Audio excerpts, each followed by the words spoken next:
മുകുന്ദൻ വക്കീലിന്റെ വീട് എത്ര രൂപ നീ പറഞ്ഞത്? ഞാനല്ലല്ലോ മുകുന്ദൻ വക്കീൽ 45 രൂപ വേണമെന്ന് പറഞ്ഞു. നമ്മൾ 45 രൂപയ്ക്ക് 45 രൂപ അല്ലേ? 45. നിനക്ക് പൈസ വേണം, ഞാൻ തരും. മനസ്സിലായില്ലേ?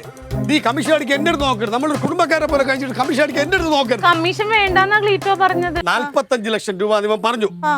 ഇന്ന് രാവിലെ നിങ്ങൾ അനിയ റൊണാൾഡ് വിളിച്ചിരുന്നത് ഈ വീടിന്റെ വില 45 ലക്ഷം രൂപയല്ല 42 ലക്ഷം രൂപയാണെന്ന്. ഞാനിത് കേട്ട് മുകുന്ദൻ വക്കീൽ വിളിച്ച മുകുന്ദൻ വക്കീൽ പറയാണ് ക്ലീറ്റോ ഈ പൈസ കയറ്റി വെച്ചു. 3 ലക്ഷം രൂപ ക്ലീറ്റോ കയറ്റി വെച്ചു. ഇത് എന്നോട് ചെറിയ ചെയ്യാൻ പാടുന്നതാണ്. ഇനി ക്ലീറ്റോ നീ ആയിട്ട് യാതൊരു ബന്ധവുമില്ല. ഇത് ഇവിടെ തീരണം. നോക്കിക്കോ. നാണം ഇല്ലല്ല. ഇത്ര നാളും പല വൃത്തികേടുകളും കാണിച്ചിട്ടുണ്ട്. അതൊന്നും ഞാൻ പപ്പനെ വിളിച്ച് പറഞ്ഞിട്ടില്ല. പക്ഷെ സത്യമായിട്ട് എന്റെ കർത്താവിനാണ് ഇത് ഞാൻ പപ്പനെ വിളിച്ച് പറയും. കുറ്റപ്പെടുത്തിക്കും. എല്ലാരും കൂടെ ചേർന്ന് എന്നെ കുറ്റപ്പെടുത്തിക്കും.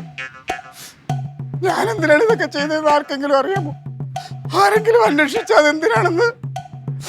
3 ലക്ഷം രൂപ കയറ്റി വെച്ചത് എനിക്കൊറ്റയ്ക്ക് വിഴുങ്ങാനല്ല. അതിൽ നിന്ന് ഒരു 2 ലക്ഷം രൂപ റൊണാൾഡിന് കൊടുത്തിട്ട് 1 ലക്ഷം രൂപ എനിക്ക് എടുക്കാൻ വേണ്ടിയായിരുന്നു ഞാനത് ചെയ്തത്. പൊന്നെ